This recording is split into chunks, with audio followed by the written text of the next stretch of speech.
Hello, good morning to all of you friends. चलिए, आप सभी को बहुत बहुत नमस्कार। लास्ट क्लास में हमने एचसीएफ एलसीएम के अंतर्गत हमने एचसीएफ को देखा था और एचसीएफ के साथ साथ में जो एलसीएम और एचसीएफ के मिक्स क्वेश्चन होते हैं उनको सॉल्व किया था। मैं उम्मीद करता हूं कि आप लोगों को जो लास्ट क्लास एलसीएम एचसीएफ पर थी वो काफ़ी पसंद आई होगी। मैंने वहाँ कोशिश की है, वीडियो थोड़ा लंबा हो गया था, वो इसलिए कि मैंने कोशिश की थी कि सारा कुछ मैं आप लोगों को एक क्लास के अंदर में जितने भी एचसीएफ और एलसीएम और एचसीएफ के जो मिक्स क्वेश्चन होते हैं, जितने भी टाइप्स होते हैं, मैं आपको अच्छी तरीके से समझाऊं। इसीलिए भले ही वीडियो थोड़ा लंबा हुआ, लेकिन मैंने आप लोगों को सभी प्रकार के टाइप्स जो है उस वीडियो में कवर कराए थे। तो चलिए, अब जो हमारा मैथ्स है वह लगभग लगभग अपने अंतिम पड़ाव की ओर पहुंच रहा है। आज से हम एक नया टॉपिक की शुरुआत करने जा रहे हैं, जिसका नाम क्या है? आपका line and angle plane shapes, अर्थात क्या, रेखा एवं कोण और समतल आकृतियां। बात कर लें आपके मैथ्स के सिलेबस की, तो ये जो आपके मैथ्स के सिलेबस में ये आपके तीन लास्ट टॉपिक दिखाई दे रहे हैं आपको, रेखा एवं कोण, समतल आकृतियां, क्षेत्रफल और आयतन, एरिया एंड वॉल्यूम। बिलीव करिए, यह आपके हॉस्टल वार्डन में आपके सिलेक्शन होने और नहीं होने को तय करेगा। केवल इससे, रेखा एवं कोण से, जो आप देख रहे हैं रेखा, है ना, रेखा एवं कोण पहला टॉपिक। उसके बाद में क्या, आपका क्षेत्रफल, क्षेत्रफल और आयतन, ये तीन टॉपिक आपके मैथ्स के डिसाइडेड टॉपिक्स है। क्यों? क्योंकि इन तीन टॉपिक से ऑलमोस्ट 8 से 10 क्वेश्चन आपको देखने को मिलना ही मिलना है। इस बात की आप गारंटी लेके रखिएगा, करीबन आपको इन तीन टॉपिक से 8 से 10 क्वेश्चन आना ही आना है। और सबसे अच्छी बात यह होती है कि फर्क नहीं पड़ता है कि आप मैथ्स बैकग्राउंड के हैं या मैथ्स बैकग्राउंड के नहीं है, अर्थात आपका 11 12 आपके ग्रेजुएशन मैथ्स में हुआ है या नहीं हुआ, उससे कोई फर्क नहीं पड़ता है। सभी स्टूडेंट्स 8 9 10th में इन टॉपिक्स को पढ़ के निकलते हैं। और अच्छी बात यह है कि जो आपका व्यापम में है, व्यापम में इन टॉपिक्स से ज्यादा कठिन क्वेश्चन आपको देखने को नहीं मिलते हैं। तो जो कुछ भी जिम्मेदारी है अब मेरे ऊपर में है, मैं आपको कोशिश करूंगा कि यदि यहां से एक भी क्वेश्चन आपका एग्जाम में ना छूटे, और इतना कुछ पढ़ाऊंगा आपको इन तीन टॉपिक से, भले मेरे को इसके लिए कितनी भी क्लास क्यों ना लेना पड़ जाए, लेकिन मैं आपको इतने क्वेश्चन सॉल्व कराऊंगा कि या तो दो कंडीशन होगी, या तो सेम क्वेश्चन आपको एग्जाम में देखने को मिल जाएगा, और या तो फिर क्या होगा कि बस केवल एग्जाम में केवल डाटा चेंज होगा, क्वेश्चन का जो पैटर्न है वो आपको सेम मिलने वाला है। तो क्लास में लगातार बने रहिएगा। मैं आप लोगों के लिए लगातार मेहनत कर रहा हूं, आपको अपने लिए भी मेहनत करनी है। वीडियो आप लोगों को अच्छा लगता है तो थोड़ा सा मेरे ऊपर भी मेहरबानी करा करिए, वीडियो में कमेंट्स कर दिया करिए कि हाँ सर क्लास अच्छी लगी। कुछ समझ में नहीं आता है तो वो भी बताइए कि सर यहाँ पास मेरे को समझ में नहीं आया है। और ये सब मैं आपसे इसलिए कह रहा हूँ, वीडियो को कमेंट करने के लिए, लाइक करने के लिए, ताकि मेरे को फीडबैक मिले कि हाँ आपको क्लास लग कैसी रही है। जो मैं आप लोगों के लिए मेहनत कर रहा हूँ वो आपको समझ में आ रहा है कि नहीं आ रहा है, मेरी मेहनत सफल हो रही है कि नहीं हो रही है, मुझको भी तो मालूम चाहिए ना। तो चलिए, तो ये तीन टॉपिक आपको विशेषकर इन तीन टॉपिक पे बहुत ज्यादा फोकस रखना है, क्योंकि यहां से लगभग लगभग 8 से 10 क्वेश्चन आप लोगों को देखने को मिलेंगे। तो चलिए आगे देखते हैं, आगे अपना नया टॉपिक स्टार्ट कर रहे हैं। क्या है आपका? रेखा एवं कोण, समतल आकृतियां। ठीक है, तो आज की क्लास में हम कवर करेंगे रेखा एवं कोण को, और आने वाली क्लास में हम देखेंगे समतल आकृतियां। ये समतल आकृतियां कुछ नहीं बस बल्कि होती क्या है, आपका जो भी आप त्रिभुज, वृत्त पढ़ते हो, त्रिभुज हो गए, वृत्त हो गए, चतुर्भुज हो गए, समलंब चतुर्भुज हो गया, तो ये सब क्या है, आपकी समतल आकृतियां होती हैं। और फिर इन्हीं समतल आकृतियों पर क्या होता है, आपको एक नया टॉपिक मिलता है। वो क्या मिलता है? इन्हीं आकृतियों के आधार पर क्षेत्रफल निकालना। तो क्षेत्रफल के संबंध में आपको क्वेश्चन देखने को मिलता है।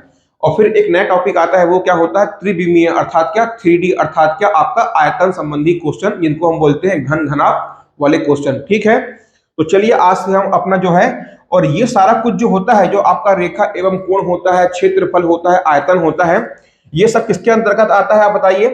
ये सब किसके अंतर्गत आता है? तो आज का जो आपका टॉपिक है, ये जो हम टॉपिक पढ़ रहे हैं क्या, रेखा एवं कोण, ये किसके अंतर्गत आता है? ये तो आपको एक सब टॉपिक दिया हुआ है। एक्चुअल में क्या पढ़ रहे हैं आप? ये पढ़ रहे हैं जियोमेट्री। क्या पढ़ रहे हैं? जियोमेट्री, ज्यामिति। ठीक है, तो इसको ना लिख के उसने क्या कर दिया, अंदर के टॉपिक को अलग से स्पेसिफिकली मेंशन कर दिया है। ठीक है, चलिए भाई, तो क्लास को आगे बढ़ाते हैं, देखते हैं आज की हमारी क्लास में क्या है। अच्छा हाँ जी, देखिए लगातार आप लोगों के कमेंट्स आ रहे हैं बुक के संबंध में, लगातार में हम आपको इसके संबंध में अवेयर भी करा रहे हैं। शॉर्ट टर्म एकदम कम समय में आपको समझाता हूं। देखिए ये जो बुक है सब्जेक्टिव बुक है, सीजी व्यापम ने हॉस्टल वार्डन के लिए जो सिलेबस निकाला है उसके बिल्कुल लेटेस्ट पैटर्न पर आधारित है। इसमें आपको ये नहीं सोचना है कि मुझको क्या पढ़ना है और क्या छोड़ना है, जितना कुछ भी बुक में दिया है वो सारा का सारा कुछ आपको पढ़ना है। हमने अपनी ओर से बेस्ट दिया है। हमारी कोशिश है कि सिर्फ अकेली इस बुक से लगभग लगभग आपको 60 से 65-70 क्वेश्चन तो आपको मिनिमम देखने को मिले और आपका जो कॉन्सेप्ट है वो भी क्लियर हो। यदि आपको बुक चाहिए है तो बुक का जो पेज कवर है, जो फर्स्ट पेज है, वो आपको कुछ इस तरह से देखने को मिल जाएगा। बुक का जो प्राइस है वो आप यदि ऑनलाइन ऑर्डर करते हैं, ऑनलाइन ऑर्डर कैसे करोगे आप, इस नंबर पे आपको ऑनलाइन पेमेंट करना है। जिस जो भी पेमेंट का मोड आप करते हो, फोन पे, पेटीएम, गूगल पे, जो भी आप यूज करते हो उसके माध्यम से आपको पेमेंट करना है इस नंबर पे। और इसी मोबाइल नंबर पे आपको अपने पेमेंट की स्क्रीनशॉट को भेजना है, साथ में अपना पूरा एड्रेस भेजना है। और एड्रेस में किसी प्रकार की गड़बड़ी करेंगे तो आप उसके लिए जिम्मेदार होंगे, ठीक है। लेकिन ऐसी उम्मीद करते हैं कि आप ऐसा नहीं करेंगे, बकायदा अच्छे से अपना एड्रेस भेजेंगे।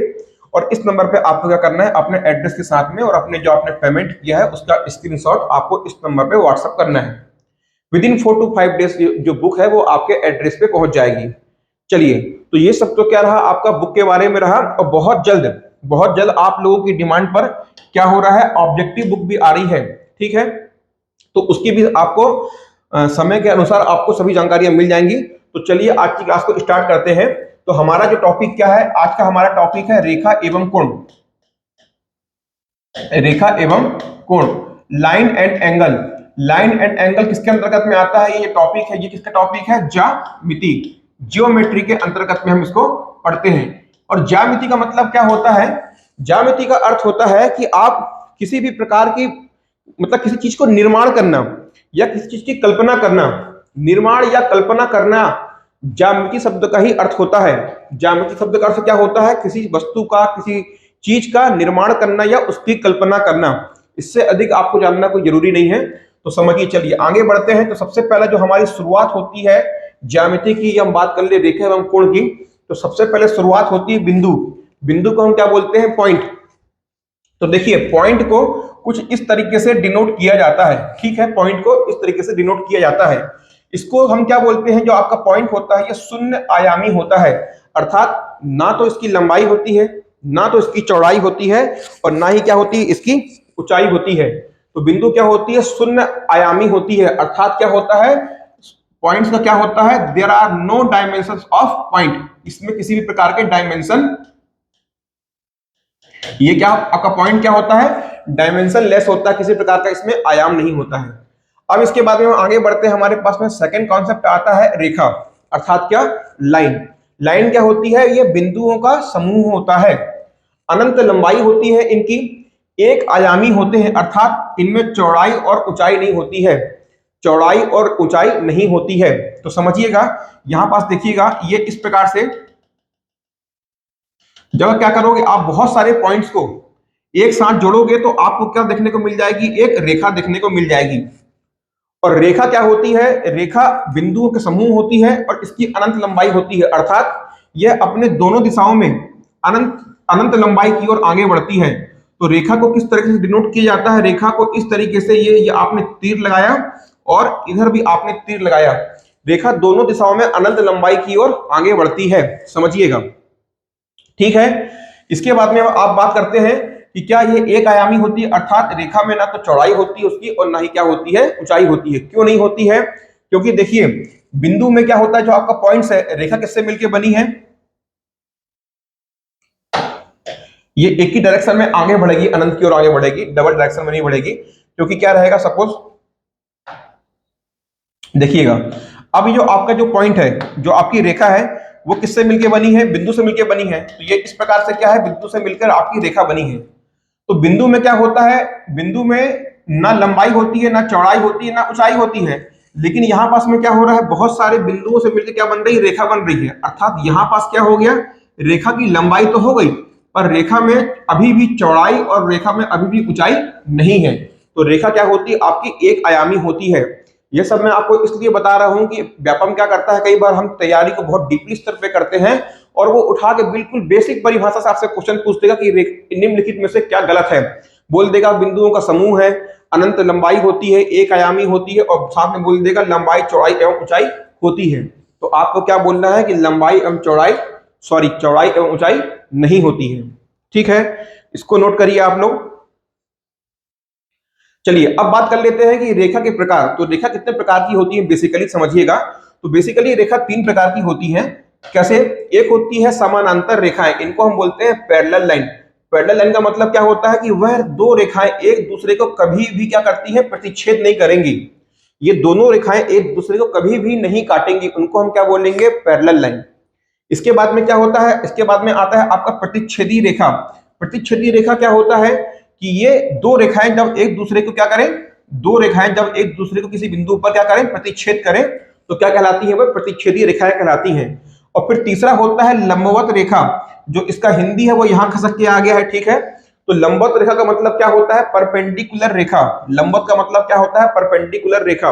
और परपेंडिकुलर रेखा का मतलब क्या होता है कि जब एक रेखा दूसरी रेखा पर क्या हो, बिल्कुल 90 डिग्री का एंगल बनाए, लंबवत, तो ये क्या कहलाती है, आपकी लंबवत रेखा कहलाती है। जब एक रेखा दूसरी रेखा पर 90 डिग्री का एंगल से उसको क्या करे, क्रॉस करे, तो वो क्या होती है, लंबवत रेखा कहलाती है। नोट करिए इनको।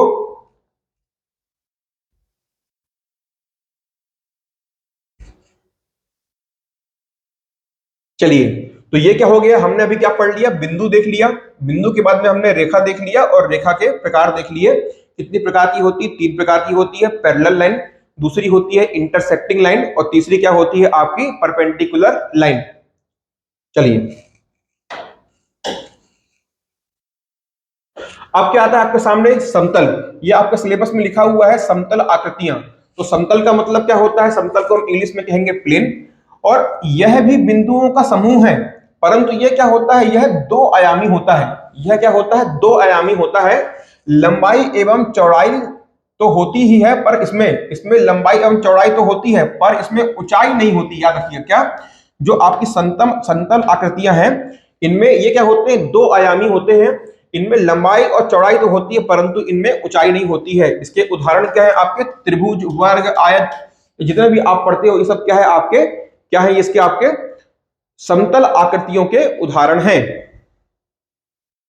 ठीक है, तो ये क्या हो गया आपका समतल। समतल का मतलब क्या होता है कि द्विआयामी, द्विआयामी है ना, द्विआयामी। समतल क्या होते हैं, द्विआयामी होते हैं। जैसे आप ये देखिए त्रिभुज, देखिए त्रिभुज में आपको क्या दिखाई देगा, या मान लीजिए आपके पास में एक आयत है, ये हमने एक आयत ले लिया, तो आयत में देखिएगा क्या है, यहाँ पास में आपके पास में एक लंबाई भी है, और एक क्या है, इसकी आपको ये चौड़ाई भी दिखाई दे रही है, इसकी आपकी विड्थ भी दिखाई दे रही है। तो ये जितनी भी आकृतियां होती हैं क्या होती है, समतल आकृतियां होती हैं, जिनमें लंबाई और चौड़ाई दोनों होती है। ठीक है, चलिए अब आगे बढ़ते हैं। अब इसके बाद में क्या आता है, देखिए अभी हमने रेखा पढ़ा, अब हम समझते हैं कि एंगल अर्थात क्या, कोण। कोण क्या होता है समझिएगा, कि आपको दो रेखाएं हैं जो कि क्या है, दोनों ही असंरेखीय है, नॉन लीनियर है। समान ओरिजिन की दो असंरेखीय, असंरेखीय मतलब क्या होता है, non linear. Non linear, non linear का मतलब क्या होता है कि सपोज ये एक रेखा है, तो इसके ऊपर दूसरी रेखा नहीं होनी चाहिए, नॉन कोलिनियर या नॉन लीनियर रेखा होनी चाहिए। तो जब दो रेखाएं, ये सपोज मान लीजिए ये आप, ये पहली रेखा है और ये आपकी दूसरी रेखा है, और दोनों का जो मिलान बिंदु है वो क्या है, कॉमन है, समान मिलान बिंदु है। तो यहां पर जब ये दो रेखाएं किसी एक कॉमन बिंदु पर मिलेंगी, तो उनको हम क्या बोलते हैं, जब दो रेखाएं किसी एक कॉमन बिंदु पर मिलती है, तो क्या बनता है, वहां पर एक कोण बनता है। इसको हम डिग्री में नापते हैं, और कोण को किसमें, डिग्री में नापा जाता है, किसमें, डिग्री में। चलिए, तो ये क्या हो गया आपका कोण, समान ओरिजिन की दो असंरेखीय किरणों का मिलान बिंदु। जब दो रेखाएं एक समान बिंदु पे आके मिलती हैं या समाप्त होती है, तो उनके बीच में एक कोण बनता है, मतलब ये जो आकृति बनती है, ये जो आपको गैप दिखाई दे रहा है, इसको हम क्या कहते हैं, कोण कहते हैं, एंगल। ठीक है, तो इतना आपको बेसिकली बहुत ध्यान देने की जरूरत नहीं, क्योंकि आप में से अधिकतर स्टूडेंट्स क्या है, बहुत सारे स्टूडेंट्स जो हैं वो नॉन मैथ्स बैकग्राउंड के भी होते हैं। इसलिए मैं इन चीजों को बड़ी बेसिक से आप लोगों को समझा रहा हूं कि रेखा क्या होती है, बिंदु क्या होता है, लाइन और एंगल क्या होता है। अदरवाइज आप लोगों ने देखा होगा कि डायरेक्ट क्या करते हैं, हम सीधे रेखा एवं जो कोण का टॉपिक डायरेक्ट कई लोग क्या करते हैं, सीधे क्वेश्चन से ही शुरुआत करते हैं, क्योंकि वो ऐसा मान के चलते हैं कि सबको सब कुछ आता है। लेकिन ऐसा कुछ नहीं है भाई। बहुत सारे स्टूडेंट्स होते हैं जिनका बेसिक इस टॉपिक का क्लियर नहीं होता है। इसीलिए मैं आपको यहाँ पर सारा का सारा पॉइंट जो है मैं स्टार्टिंग से बता रहा हूँ, ठीक है। तो चलिए, ये क्या हो गया, हमारा एंगल हो गया। अब इसके बाद में हम समझते हैं, आइए अब क्या है, फिर आ रहा है समकोण। अभी हमने क्या देखा, कोण देखा। अब हम क्या देखते हैं, समकोण। समकोण को क्या हम बोलते हैं, राइट एंगल। राइट एंगल का मतलब क्या होता है, जब दो रेखाओं के बीच में 90 डिग्री का एंगल बने। ये आपकी दो रेखाएं हैं और जब इनके बीच में 90 डिग्री का एंगल बनता है तो इसको हम बोलते हैं क्या, कि दो रेखाएं समकोण है। दो रेखाओं के बीच में जो कोण बन रहा है वो कैसा बन रहा है, समकोण बन रहा है। कब, यदि दो रेखाओं के बीच में बनने वाला कोण 90 डिग्री का होगा तो रेखाएं क्या कहलाएंगी, आपके समकोण लाइंस कहलाएंगी, या वो जो एंगल बनेगा वो क्या होगा, समकोण एंगल बनेगा। इसके बाद में आता है आपका न्यून कोण। क्या आता है, न्यून कोण। न्यून कोण को ध्यान से देखिएगा कि दो रेखा के बीच का कोण 90 डिग्री से कम होना चाहिए। दो रेखाओं के बीच का कोण 90 डिग्री से कम होना चाहिए, लेकिन 0 डिग्री से अधिक होना चाहिए। तो वो क्या होंगे, आपके न्यून कोण होंगे, अर्थात क्या, एक्यूट एंगल होंगे। तो ये जो थीटा है, इस थीटा का जो मान है, अर्थात ये थीटा क्या है, इन दो रेखाओं के बीच का कोण है, जो कि क्या है, न्यून कोण है। और इस थीटा का मान 0 डिग्री से तो अधिक होना चाहिए, परंतु किसी भी कंडीशन पे 90 डिग्री से अधिक नहीं होना चाहिए। तो ये क्या होते हैं, आपके न्यून कोण होते हैं। नोट करिए इसको आप।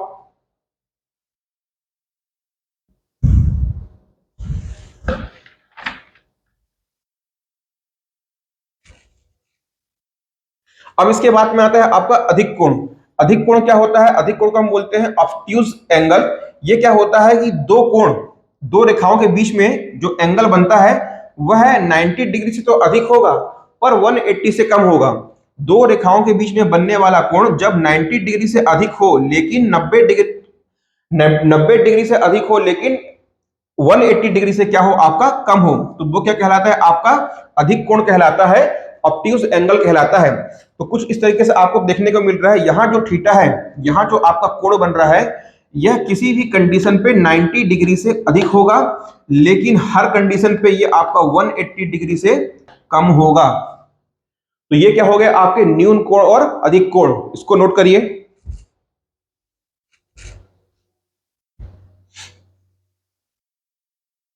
इसके बाद में एक कॉन्सेप्ट और आता है, कई बार बोल देता है क्या, कि कोण समद्विभाजक। क्या बोलता है आपसे, एक बार शब्द सुनने को मिलता है, कोण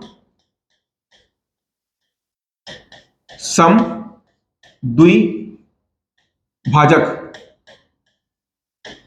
ये कोण समद्विभाजक क्या होता है, इसका मतलब होता है, इंग्लिश में हम बोलते हैं एंगल बाइसेक्टर। इसका मतलब ये होता है कि सपोज मान लीजिए कि ये आपका यहाँ पास में दो लाइन है, इनके बीच में आपको कोण दिखाई दे रहा है थीटा। कोण समद्विभाजक का मतलब होता है जब इस थीटा को दो बराबर बराबर भागों में बांट दें, अर्थात इसका मान यदि थीटा 1 है, इस कोण का मान, और इस कोण का मान यदि थीटा 2 है। जब थीटा 1 बराबर थीटा 2 होगा, मतलब ये दोनों कोण यदि बराबर होंगे, तब क्या कहलाएंगे, ये कोण समद्विभाजक कहलाएंगे। दोनों के मान क्या होते हैं, बराबर होते हैं। तो ये क्या हो गया आपका एंगल बाइसेक्टर, कोण समद्विभाजक। चलिए जी, अब देखते हैं आगे और क्या है। अब इसके बाद में आता है सरल कोण। इसको हम बोलते हैं स्ट्रेट एंगल। स्ट्रेट एंगल का मतलब क्या होता है, इसको कई बार हम क्या बोल देते हैं, रिजु कोण भी इसको हम बोल देते हैं। क्या, रिजु कोण भी इसको कई बार कहा जाता है। तो ये आपका सरल कोण क्या है, इसको ध्यान दीजिएगा। सरल कोण का मतलब होता है जब दो रेखाएं जस्ट एक दूसरे के अपोजिट हो, किसी बिंदु पर तो मिल रही है, पर कैसा, एक बिल्कुल एक दूसरे के अपोजिट मिल रही है, तो इनके बीच में जो एंगल बनेगा, इनके बीच में जो एंगल बनता है वो क्या होता है, 180 डिग्री का होता है। कितना, 180 डिग्री का। यहां आपको पॉइंट दिखाई दे रहा है, तो इस पॉइंट पर देखिएगा, इस पॉइंट पर ये जो पॉइंट है, यहां से ये रेखा आगे बढ़ रही है, तो यहां जो आपको एंगल बनेगा वो कितने बनेगा, 180 डिग्री का बनेगा। इसको हम क्या बोलते हैं, सरल कोण बोलते हैं, या स्ट्रेट एंगल, या रिजी कोण, या इसको हम बोलते हैं रेखीय कोण भी। इसको हम रेखीय कोण के नाम से भी जानते हैं। ये क्या होता है आपका, रेखीय कोण, ठीक है। तो ये क्या हो गया आपका सरल कोण। इसका मान कितना होता है, 180 डिग्री। यहां से अब एक बात को और समझिएगा, यदि आप यहां पास देख पा रहे हैं ये देखो इस प्रकार से यहां पास क्या है, ये पॉइंट है, ये पॉइंट से। अब देखना ये कितना है, 180 है, अभी मैंने आपको बताया ये कितना है, 180 है। इसका मतलब ये वाला पोर्शन कितना होगा, ये भी तो 180 होगा ही होगा। समझ में आ रहा है, ये भी क्या होगा, 180 होगा ही होगा। अब आप देखना, यदि ये वाला पोर्शन 180 है, ये वाला पोर्शन 180 है, मतलब ये पूरा का पूरा पोर्शन कितना है आपका, 360 डिग्री है। कितना है, 360 डिग्री है। भाई देखो, आधा भाग 180 और बाकी आधा भाग 180, तो पूरा कितना हो गया, 360 हो गया। मतलब यहां से समझना, कई बार क्या होगा, ऐसा आपको एक पॉइंट दिया हुआ होगा और इस पॉइंट पर यहां पास ये आपको पॉइंट दिया हुआ है, ठीक है। तो क्या हो गया, देखो 180 मिलकर कितना हो गया, 360 हो गया, है ना।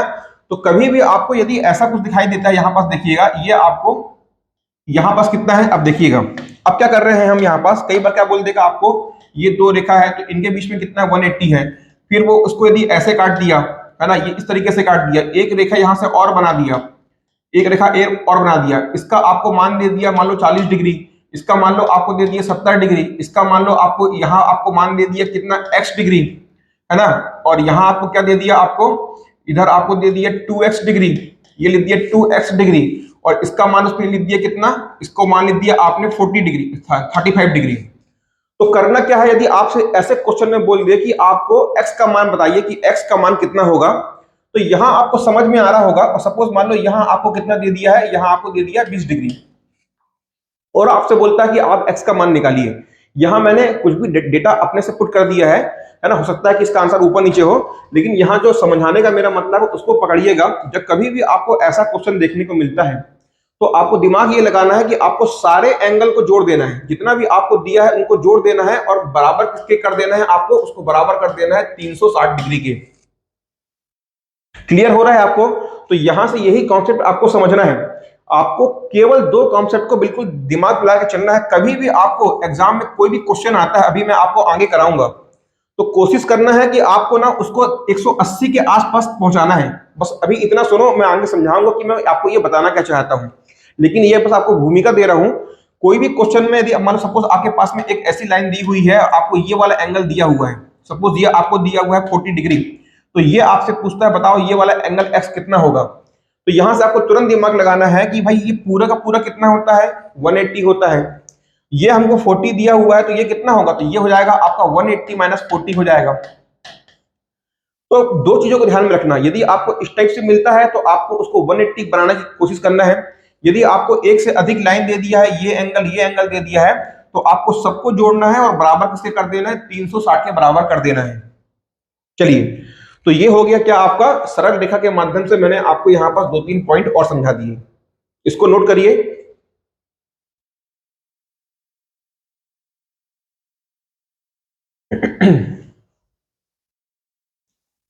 देखते हैं अब आगे। तो देखो सरल रेखा में क्या हो गया, सरल रेखा में जो हमको देखने को मिला वो क्या मिला कि भाई ये जो पॉइंट है और ये रेखा इस तरीके से यहां बढ़ रही है, इस तरीके से बढ़ रही है, तो इनके बीच में जो एंगल बनेगा वो कितना बनेगा, वो 180 डिग्री का बनेगा। अब इसके बाद में एक नया आता है हमारे पास में क्या, वृहद कोण, जिसको हम बोलते हैं रिफ्लेक्स एंगल। रिफ्लेक्स एंगल क्या होता है, देखो अभी आपने दो कोण देखा, एक न्यून कोण देखा कि 0 से अधिक होगा लेकिन 90 से कम होगा, एक होता है अधिक कोण, 90 से अधिक होगा पर 180 से कम होगा। अब इसके बाद में एक आता है रिफ्लेक्स एंगल, जिसको हम हिंदी में कहते हैं वृहद कोण। यह क्या होता है कि यह कोण क्या होता है, यह जो कोण है कुछ इस तरीके से आपको देखने को मिलेगा। तो इसका मान क्या होता है समझना। अब यह जो कोण होता है क्या, आपका रिफ्लेक्स एंगल। रिफ्लेक्स एंगल क्या होता है, ये देखिए सपोज मान लो कि ये क्या है, आपका थीटा है, ये जो आपका थीटा है यहाँ पास, ये कोण थीटा है। तो यहाँ पास ध्यान देना, अब आप ये जो क्या है, ये एंगल कितना है, थीटा है। तो अब बचता क्या है, बचता है ये वाला एंगल। ये जो एंगल दिखाई दे रहा है ना, इसी को हम कहते हैं क्या, रिफ्लेक्स एंगल। ये क्या है आपका, रिफ्लेक्स एंगल है। क्या है, रिफ्लेक्स एंगल। और रिफ्लेक्स एंगल का मतलब यहां से क्या हुआ, रिफ्लेक्स एंगल का मतलब हुआ कि वह कोण, और हमने इसको नाम दे दिया एक्स, रिफ्लेक्स एंगल को हमने नाम दे दिया एक्स। तो वह कोण एक्स जो है आपका, यह 180 डिग्री से अधिक होता है, यह 180 डिग्री से अधिक होता है। है ना, और आपके 360 डिग्री से क्या होगा, कम होगा, तो आपका वृहद कोण क्या होगा, 180 डिग्री से तो अधिक होगा। 180 डिग्री से देखो ना, आप सपोज यहां पास इसको आप बना के देखो, चलो ये देखो,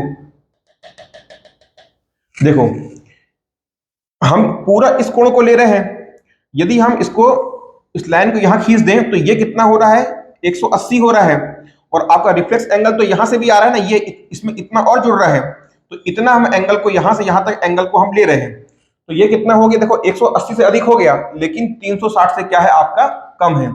तो वह कोण जिसका मान 180 डिग्री से अधिक हो लेकिन 360 डिग्री से कम हो, वह क्या होता है आपका रिफ्लेक्स या वृहद कोण, इसको हम कहते हैं। इसके बाद में एक आपके सामने आता है आसन्न कोण, इसको हम इंग्लिश में कहते हैं एडजेसेंट एंगल। आसन्न कोण का मतलब क्या होता है समझिएगा, कि यदि दो रेखाओं के बीच में एक उभयनिष्ठ भुजा है, दो रेखाएं हमारे पास में है, मान लीजिए हमारे पास में यह रेखा ए है और एक रेखा हमारे पास में बी है, और इनकी एक उभयनिष्ठ भुजा है, उसको हमने नाम दे दिया क्या, उसको हमने नाम दे दिया पी। तो यदि दो रेखाओं की एक उभयनिष्ठ भुजा हो, तो वह कोण, तो उस उभयनिष्ठ भुजा के कारण बनने वाले जो कोण होंगे, जैसा कि ये हो आपका थीटा वन और ये आपका होगा थीटा टू, तो जो थीटा वन होंगे और थीटा टू होंगे, इनको हम क्या बोलेंगे, थीटा वन और थीटा टू को, इनको हम कहेंगे यह एक दूसरे के आसन्न कोण है।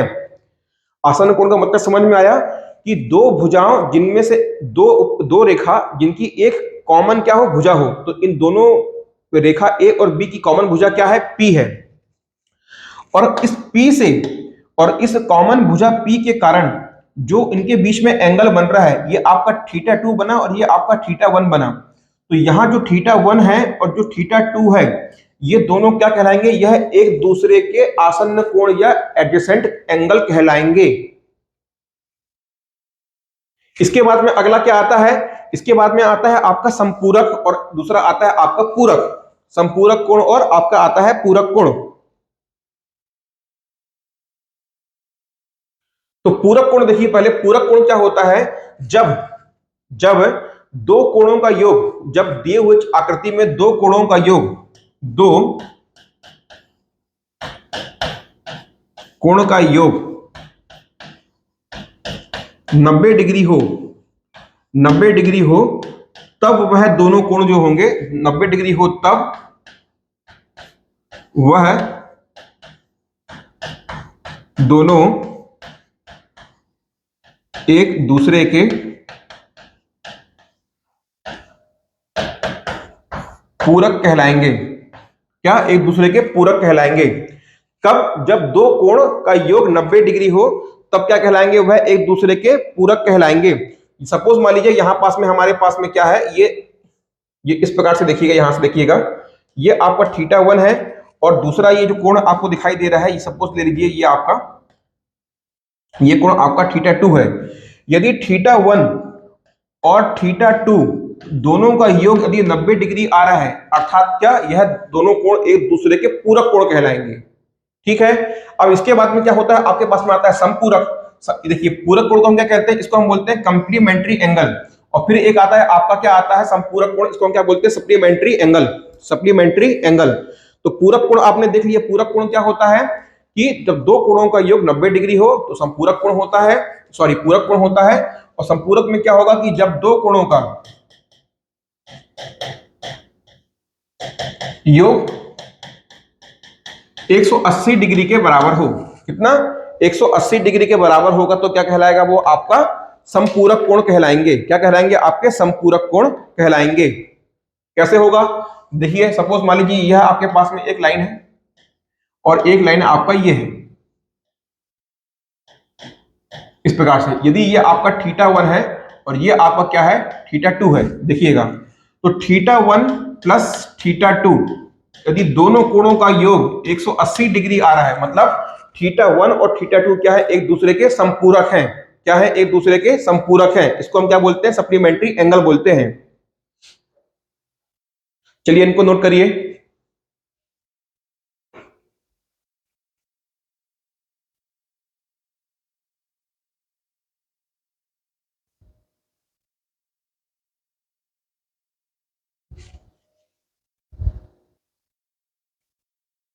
हो गया। तो हमने क्या देख लिया, सरल कोण देख लिया, बृहद कोण देख लिया, आसन्न कोण देख लिया, संपूरक और पूरक कोण हमने देख लिए। पूरक मतलब क्या, दोनों का योग 90 डिग्री, और संपूरक में क्या होगा, सप्लीमेंट्री का मतलब क्या होगा, 180 डिग्री दोनों का योग होना चाहिए। तो यहां से हमने क्या देख लिया, ये आपका क्या था, ये आपका जब दोनों का योग 180 हो तो संपूरक, और यदि यहाँ पर θ1 और θ2 का योग कितना हो, आपका 90 डिग्री हो, तो वो क्या होगा, एक दूसरे के पूरक कहलाएंगे। और यहां से क्वेश्चन बनता भी एग्जाम में, बहुत ही इंपॉर्टेंट टॉपिक है ये। चलिए, इसको आपने नोट कर लिया, आगे बढ़ते हैं। अब जो है ना, आपको बहुत ध्यान देना है। अब जो मैं आपको लाइन एंड एंगल का कॉन्सेप्ट बता रहा हूं, यहां से तो आपका क्वेश्चन आना 100 नहीं 1000% तय है। तो इस कॉन्सेप्ट को तो आपको करना ही करना है, अच्छे से समझना ही समझना है, और यहां से क्वेश्चन आता ही है ना, यहां से कोई गुंजाइश नहीं कि यहां से क्वेश्चन छूटे। तो बहुत ध्यान दीजिएगा। सबसे पहले हम समझते हैं हमारे पास में क्या है, शीर्षा शीर्षाभिमुख, या हम बोलते हैं कई बार इसको सम्मुख कोण। क्या होता है, इसको हम बोलते हैं वर्टिकली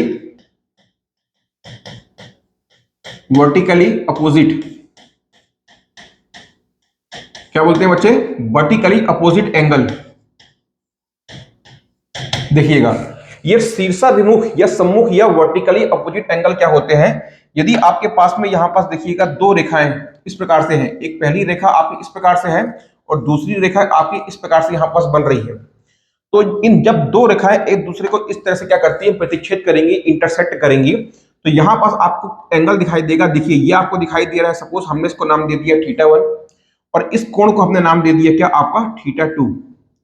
तो ये जो θ1 है और θ2 है, ये क्या है, इनको हम बोलेंगे यह एक दूसरे के क्या है, शीर्षाभिमुख है या सम्मुख है। इनको हम क्या बोलेंगे, θ1 और θ2 एक दूसरे के वर्टिकली अपोजिट है। तो ध्यान दीजिएगा, यहां पास में क्या, ये आपका θ1 बराबर होता है θ2 के, और इसके बाद में देखिए यहां पास और एंगल आपको बनते हुए दिखाई दे रहा है। इसको हमने नाम दे दिया क्या, इसको हमने नाम दे दिया एंगल ए, और इसको हमने नाम दे दिया एंगल बी, क्या, ए बी। तो यहां पास जो ए और बी है, ये भी क्या है, एक दूसरे के शीर्षाभिमुख है, क्या, आपके वर्टिकली अपोजिट है। तो ए बराबर हो गए यहां पास में क्या, बी के, ठीक है। तो ये क्या हो गए, आपके θ1 और θ2 क्या हो गए, एक दूसरे के इक्वल होंगे, या इनको हम क्या कहेंगे, शीर्षाभिमुख या सम्मुख या वर्टिकली अपोजिट एंगल। तो शीर्षाभिमुख या सम्मुख या वर्टिकली अपोजिट, जो वर्टिकली अपोजिट एंगल्स होते हैं वो क्या होते हैं, एक दूसरे के बराबर होते हैं। तो इसको आप ध्यान में रखिएगा, पहली चीज तो ये हो गई। अब इसके बाद में सेकंड नंबर का जो इंपॉर्टेंट कॉन्सेप्ट आता है, वह होता है संगत कोण का। संगत कोण का मतलब होता है, उसको हम बोलते हैं करेस्पॉन्डिंग एंगल, क्या, संगत कोण। तो ध्यान दीजिएगा, यहां पास अब आपका सेकंड नंबर का इंपॉर्टेंट क्या आता है, संगत कोण। संगत कोण, इसको हम क्या कहेंगे,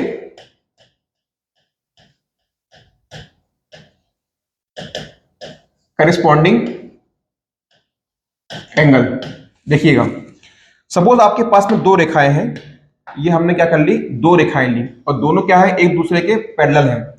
रेखा ए, ये हमने ली पहली रेखा, रेखा ए, और रेखा बी। तो सबसे पहली कंडीशन तो ये बनती है, जब ये जो दो रेखाएं हैं, यह दोनों रेखाएं एक दूसरे के समानांतर या पैरेलल होना बहुत जरूरी है, इसके बिना ये कॉन्सेप्ट काम नहीं करता है। तो सबसे पहला तो क्या होगा कि जो आपका लाइन ए है और ये जो आपको साइन दिखाई दे रहा है, इसको हम बोलते हैं पैरेलल का साइन।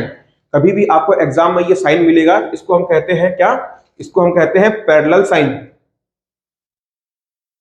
तो रेखा ए और रेखा बी एक दूसरे के समानांतर होना ही चाहिए। अब क्या करते हैं, इनके बीच में हम एक प्रतिच्छेद रेखा को ऐसे लेकर के जाते हैं। हमने क्या कर दिया, इन दोनों ही समानांतर रेखाओं को प्रतिच्छेद कर दिया। तो अब यहां पास में आपको एंगल बनते हुए दिखाई दे रहा होगा, क्या, यहां आपको एंगल बनते हुए दिखाई दे रहा होगा। तो समझिएगा, यहां से आप पहला देखिए, यदि हम नामकरण करते हैं, सबसे पहले हमने उसको दे दिया एंगल, इसका नाम दे दिया 1, इसको हमने दे दिया 2, इसको हमने दे दिया 3, और इसको हमने नाम दे दिया 4। ये आपको दिखाई दिया। इसके बाद में देखिएगा, ये 4 हुआ। अब हमने क्या बोल दिया, ये जो एंगल बन रहा है इसको हमने 5, ये जो आपको एंगल दिखाई दे रहा है ये 6, ये कितना हो गया आपका 7, और ये क्या हो गया आपका 8। तो कुल कितने एंगल आपको बनते हुए दिखाई दे, यहां पास में यदि दो समानांतर रेखाओं को एक प्रतिच्छेद रेखा काटती है, तो और यदि देखिए एक बार इस लाइन को काट रही है, एक बार इस लाइन को काट रही है, तो कितने एंगल बने? 8 एंगल आपको यहाँ पास बनते हुए दिखाई दिए। कितना आप लोग को समझ में आया?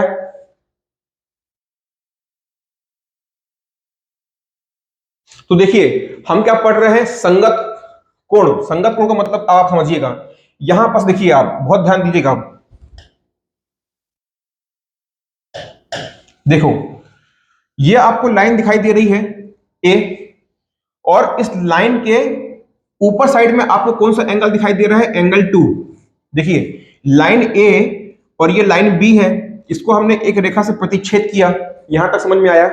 अब आप देखना कि इस लाइन ए के आपको, मेरे हाथ में दी, मैं मेरे अकॉर्डिंग क्या है, लेफ्ट हैंड साइड में, लेफ्ट हैंड साइड में मेरे अकॉर्डिंग लेफ्ट हैंड साइड पड़ रहा है, तो लाइन के ऊपर लेफ्ट हैंड साइड में कौन सा एंगल मैंने नाम दिया था? Angle number 2।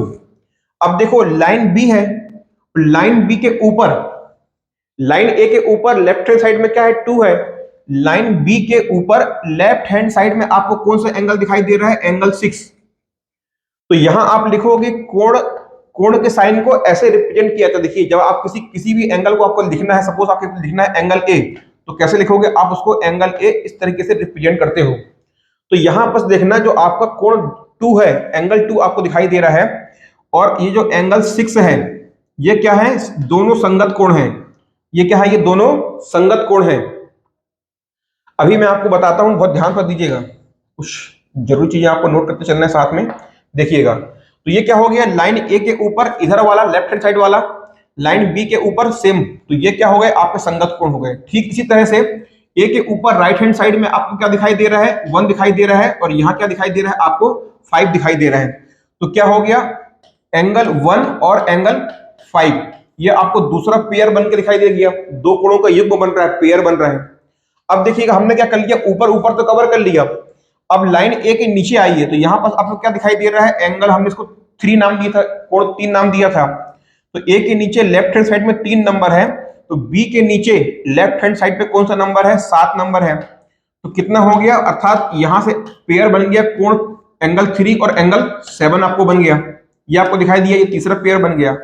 अब ठीक इसी तरह से जो आपका ए के राइट हैंड साइड में देखिए, नीचे में क्या दिखाई दे रहा है? आपको 4 दिखाई दे रहा है, और यहां पास क्या दिखाई दे रहा है? बी के नीचे राइट हैंड साइड में क्या दिखाई दे रहा है आपको? बी के नीचे राइट हैंड साइड में क्या दिखाई दे रहा है आपको? 8 दिखाई दे रहा है। तो चौथा कौन सा बन गया? यहां से बन गया आपका एंगल 4 और एंगल 8। बने इतने पेयर। यहां तक आपको क्लियर हुआ?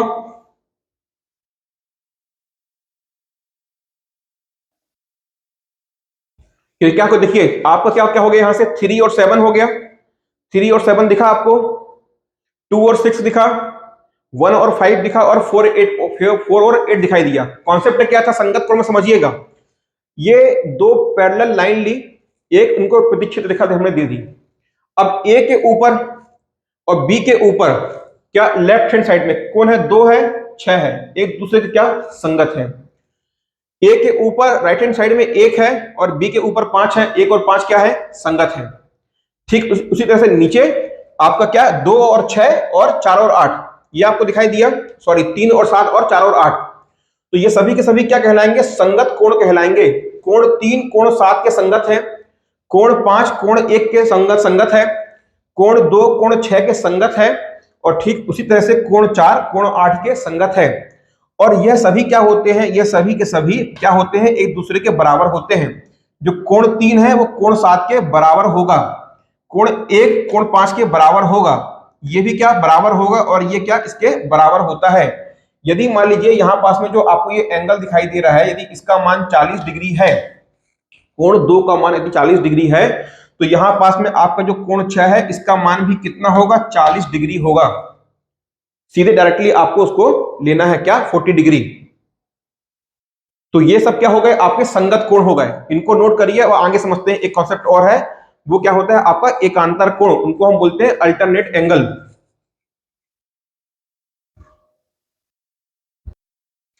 हो गया आपका नोट? तो चलिए हमने क्या देख लिया? शीर्षाभिमुख कोण देख लिया और संगत कोण देख लिया। तो अब मैं यहां से इस वाले पोर्शन को हटा रहा हूं, और आगे आपको समझाता हूं मैं कि एकांतर कोण क्या होते हैं। देखिएगा, अभी हमने क्या देख लिया, संगत कोण देख लिया। अब संगत के बाद में क्या आता है, आपका आता है एकांतर कोण। एकांतर कोण, इसको हम क्या कहते हैं, अल्टरनेट एंगल।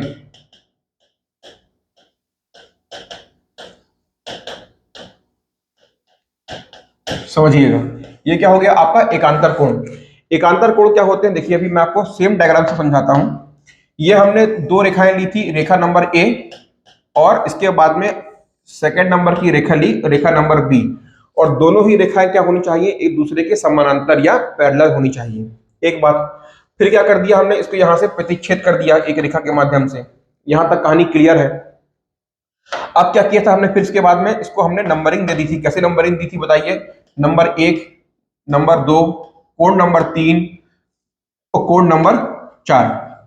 ये क्या हो गया, कोण नंबर 5, ये हो गया आपका एंगल नंबर 6, ये हो गया 7 और ये क्या हो गया 8। तो यहां हमने क्या कर दिया, इसको अब नंबरिंग कर दी। अभी यहां पास देखिएगा, अब आप देखिए हम क्या पढ़ रहे हैं, एकांतर कोण। तो एकांतर कोण में आप समझिएगा इसके दो टाइप होते हैं, हम इसको कैटेगरी में बांट रहे हैं। देखिए आपको ना अब यहां पास से, इसको आपने नोट कर लिया होगा तो मैं इसको हटाता हूं और आपको मैं स्टेप बाय स्टेप क्या समझाऊंगा, ठीक है। इसको आपने नोट कर लिया है, तो देखिए मैं इसको हटा रहा हूं। चलो भाई जगह बन गई अपने पास में। अब देखना हमने क्या लिया, ये लिया और ये काटा। अब देखना आप यहां से देखो, ये आपको कितना दिखाई दे रहा है, एंगल नंबर 3, ये 3, और ये क्या दिखाई दे रहा है आपको, एंगल नंबर 5 दिखाई दिया। एकांतर का मतलब क्या होता है, एक रेखा का अंतर। यहां से आपको समझना है एकांतर का मतलब क्या समझना है हमको, यहां से एक रेखा का अंतर। देखो यहां पास में आपको कितनी रेखाएं दिखाई दे रही है, सिंगल रेखा दिखाई दे रही है। देखो एक ही रेखा का, इनके बीच में एक ही रेखा का अंतर है, सिंगल रेखा है यहां पास में ना। तो यह जो कोण होते हैं देखिए इस प्रकार से, ऐसा ऐसा, मतलब एक ही रेखा से ये आपने रेखा खींची, तो ये जो कोण बनेगा इस लाइन पे, और इसी रेखा से इस लाइन पे जो कोण बनेगा, यह क्या होंगे, एक दूसरे के एकांतर कोण होंगे। क्या होंगे, एक दूसरे के एकांतर कोण होंगे। तो जो आपका एंगल नंबर 3 है और एंगल नंबर 5 है, ये क्या हो गया आपके एकांतर कोण हो गए। इसके बाद में देखिए अब क्या हो रहा है, ये 4 और 6, यहां पास में क्या है, ये 4 है और यहां पास में क्या है, ये आपका 4 है और ये कितना है, 6 है। क्या हो रहा है देखिए ना, ये अब क्या ले रहे हैं, इसको हम ले रहे हैं 4 और इसको क्या ले रहे हैं 6। ये भी क्या है देखिए, ये भी क्या हो रहा है, देखो एक ही रेखा से ना, ये एक रेखा है और एक ही रेखा के बीच में क्या है, यहां पास में इस लाइन पे भी एक कोण बन रहा है और ये कोण बन रहा है। तो ये जो आपका एंगल नंबर 4 और एंगल नंबर 6, ये क्या है, ये एक दूसरे के एकांतर कोण कहलाएंगे।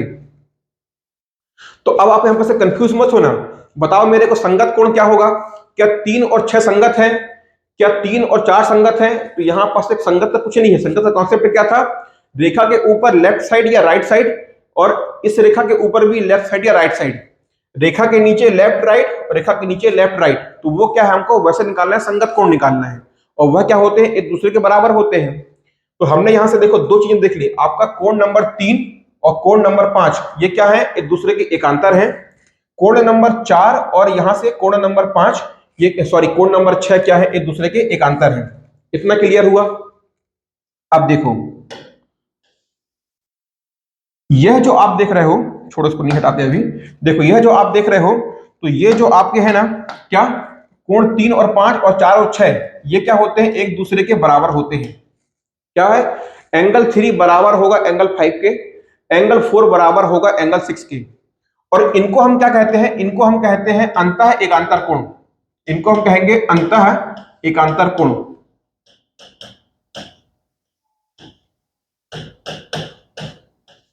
यह मैंने आपको कैटेगरी समझा रहा हूं, एग्जाम में कभी भी आपको ऐसा नहीं बोलेगा कि अंतः एकांतर या बाह्य एकांतर, सिर्फ मैं आपको कैटेगराइज करके यहां पर समझा रहा हूं। ज्यादा समझने के चक्कर में कंफ्यूज मत होना।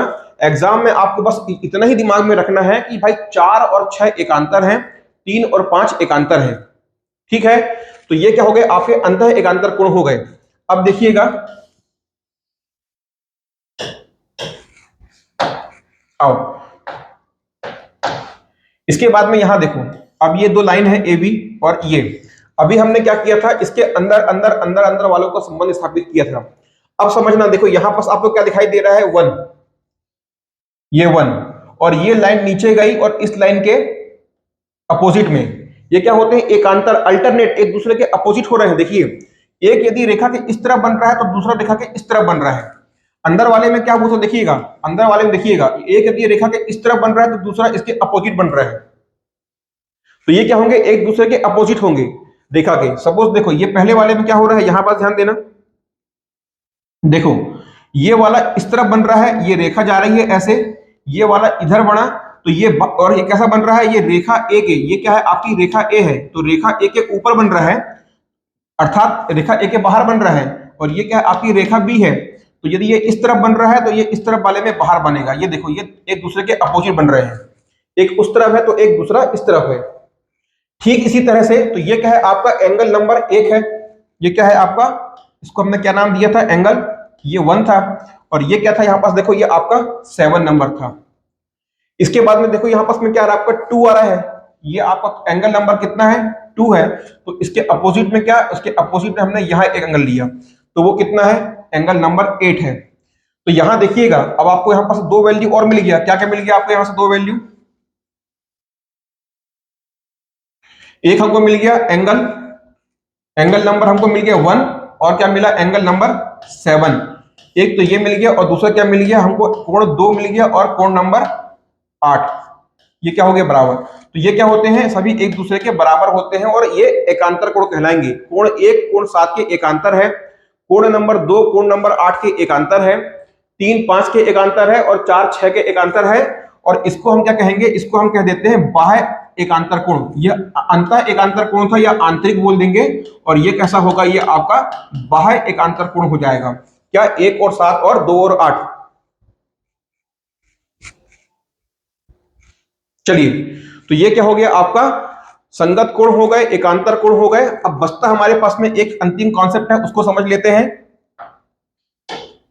देखिएगा, ये हमने एक लाइन ली, ये दूसरी लाइन ली, और इसको हमने काटा। देखिए यहां हमने नाम दिया था 1 2, देखो 1 2 3 4, ठीक है। ये क्या है, मान लो 5 6 7, और ये क्या आपका 8। अब आप यहां पास ध्यान देना, देखो 3 4 5 6, ये आपकी रेखा नंबर 1 है, ए है, और ये आपकी रेखा नंबर बी है। तो ये दोनों रेखाओं के अंदर आ रहे हैं, दोनों के अंदर आ रहे हैं क्या, 3 4 5 6। तो यहां से कोण नंबर 3 4 5 और 6, और बाहर बाहर क्या है, रेखा ए के ऊपर और रेखा बी के बाहर देखो, 1 2 7 8, 3 4 5 6 के बाद में क्या बच रहा है, 1 2 7 8। तो 1 2 7 8। तो ये जो आपको 3 4 5 6 दिखाई दे रहे हैं, ये क्या होते हैं, इनको हम बोलते हैं आंतरिक कोण। क्या बोलते हैं, आंतरिक। और जो आपको 1 2 7 8 दिखाई दे रहा है, इसको हम कहते हैं बाह्य कोण। क्या होता है, ये आपका बाह्य कोण होता है। हो रहा है क्लियर।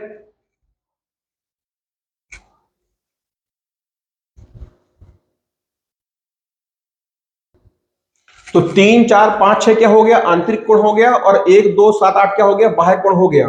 अब आप यहां पास ध्यान दे रहे होगे, एक बार देखिए यहां पास 3 और 4 को देखो।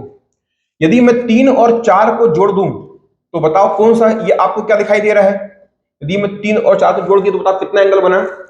ये आपका क्या बन रहा है, ये आपका सरल रेखा पे कोण बन रहा है। कितना होता है वो, 180 डिग्री के बराबर होता है। मतलब क्या होता है कि यदि मैं 2 आंतरिक कोण को जोड़ दूं, 2 आंतरिक कोण का योग, या 2 बाह्य कोण का योग, कोण का योग कितना होगा, बराबर होगा 180 डिग्री के। हो रहा है, समझ में आ रहा है आपको।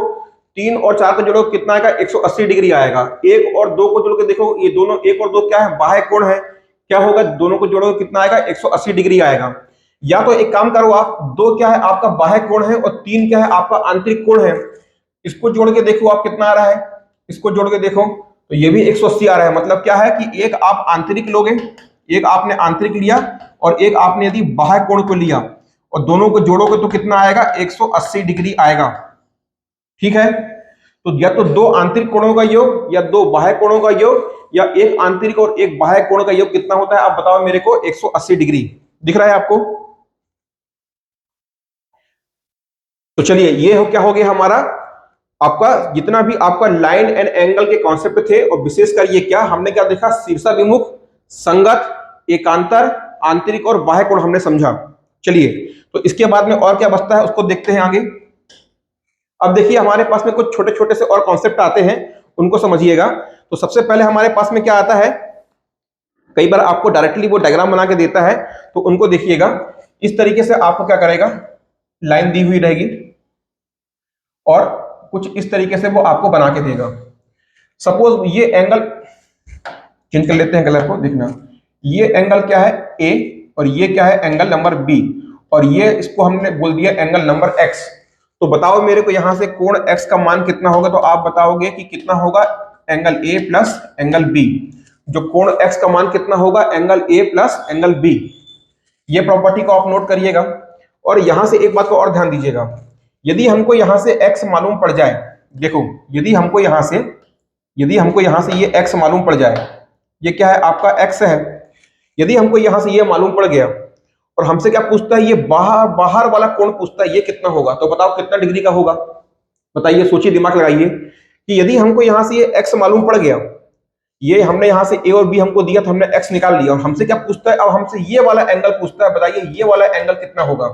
तो क्या करोगे आप, देखो इस सबको जोड़ दो, तो ये क्या, ये देखो क्या हो रहा है, ये पूरा जोड़ोगे तो कितना हो रहा है, अभी मैं आपको बताया था ना, जब आप एक बिंदु के बाहर सब एंगल को जोड़ दोगे तो कितना बनता है, 360 डिग्री बनता है। यदि आपको यहां से x मालूम पड़ गया है और आपको ये बाहर वाला एंगल पूछ रहा है, तो क्या करोगे आप, उसको 360 माइनस x कर दोगे, तो क्या मिल जाएगा, ये आपको बाहर वाला कोण मिल जाएगा। Concept number 1। चलिए, अब आते हैं कॉन्सेप्ट नंबर 2 पे, उसको देखना। अब क्या करता है, सपोज आपको उसने एक ऐसी लाइन बना के दी और ये दे दिया। इस बार क्या कर रहा है कि इस बार उसने क्या कर दिया, यहां आपको a दिया और इसको बोल दिया b। ध्यान देना, अभी क्या था, ये a और b था, अब क्या कर दिया, बाहर वाले को ये इसको a दे दिया और ये अंदर कर दिया b, और ये क्या है आपका x, ये क्या है आपका x। पूछता है यहां x का मान कितना होगा, एंगल x का मान कितना होगा, है ना। यदि आपसे यहां पास में एंगल x का मान पूछ ले कितना होगा, तो यहां आप देखिए इसका आंसर कैसे निकालोगे, इसका आंसर कैसे निकालोगे आप, x का आंसर कैसे निकालोगे समझना। देखो अंदर वाला क्या दिया हुआ है आपको, यहां पास में देखिए अंदर क्या दिख रहा है आपको, अंदर साइड में आपको क्या दिखाई दे रहा है, b। b आपको अंदर का मतलब क्या है समझना, अंदर कहने का मतलब ये है कि ये जो एरो ऐसा बना है, इसके भीतर, ये इसके बाहर का पोर्शन है, तो मैं बात कर रहा हूं इसके अंदर, तो ये आपको अंदर दिखाई दे रहा है बी। तो आप क्या क्या करोगे, जब कभी भी आपको लिखना है तो आप लिखोगे एंगल बी। अब बार बार मैं क्या कर रहा हूं, इसको एंगल नहीं लिख रहा हूं, ठीक है, तो ये बी लिखोगे, प्लस लगाओगे और क्या करोगे, एक्स माइनस ए, ये बाहर वाले को आपको एक्स के साथ माइनस कर देना है, तो ये हो गया एक्स माइनस ए बराबर 180 डिग्री।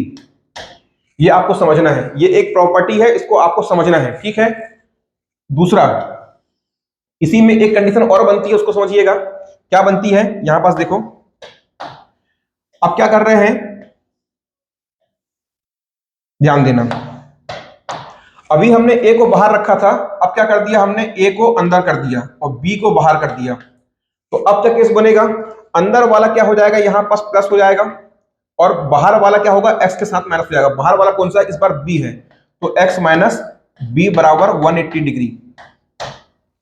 डायरेक्टली आपको यहां से ऐसा क्वेश्चन दे देगा, सिंपल, आपको भी मैं आगे सॉल्व भी करवाऊंगा, एग्जाम में कई बार पूछ भी चुका है, डायरेक्टली आपको डायग्राम ऐसे बना के देगा और आपसे एक्स का मान पूछेगा, ठीक है।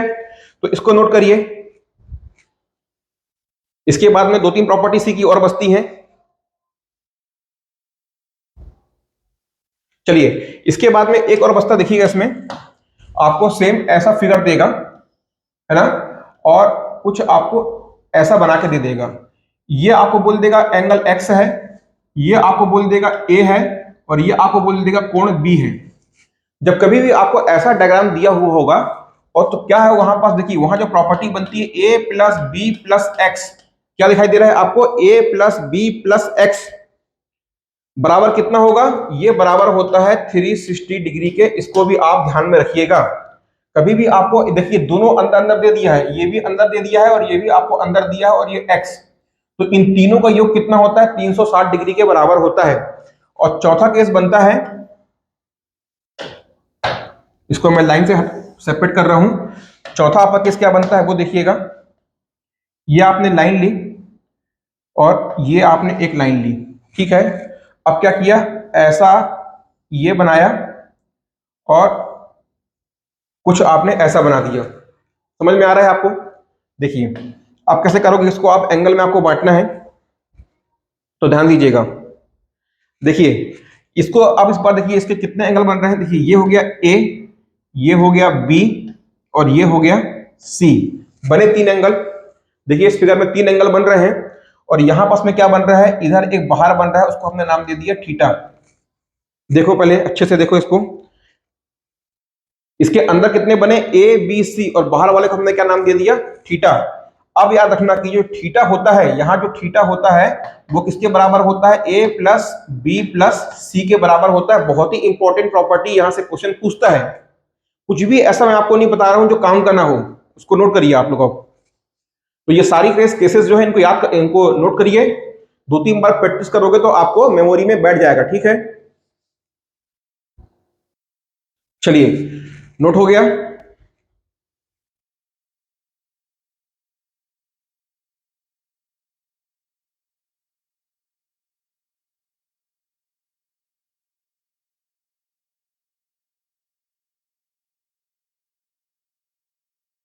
आइए आप देखते हैं एक नया कॉन्सेप्ट। अब हम पढ़ने वाले हैं जो एग्जाम में हमारे व्यापम का सबसे फेवरेट होता है, वो क्या है आपका, बहुभुज। बहुभुज, इसको हम क्या कहते हैं, पॉलीगन। पॉलीगन। तो सबसे पहले समझिएगा कि ये आपका बहुभुज क्या होता है। बहुभुज की परिभाषा क्या होती है, आप पहले वो समझिएगा कि वह समतल आकृति या बंद समतल आकृति, यह हम कहेंगे क्या आपको कि रेखा खंडों द्वारा निर्मित, रेखा खंडों द्वारा निर्मित। देखिए क्या है, सपोज मान लीजिए यह एक रेखा है और रेखाखंड क्या होगा, जब उसमें एरो का निशान नहीं होगा। रेखा के साथ हमेशा एरो का निशान आता ही आता है, कभी भी ऐसा नहीं होगा कि रेखा आपको दिया हुआ डायग्राम में और साथ में ये एरो का निशान आपको ना दें। लेकिन यदि यहाँ पास में एरो का निशान हटा रहा है, मतलब क्या है, ये एक रेखा का एक खंड है, उसका एक ये पार्ट है। तो रेखा खंडों द्वारा निर्मित एक बंद आकृति, रेखा खंडों द्वारा निर्मित एक बंद आकृति को हम क्या कहते हैं, बहुभुज कहते हैं।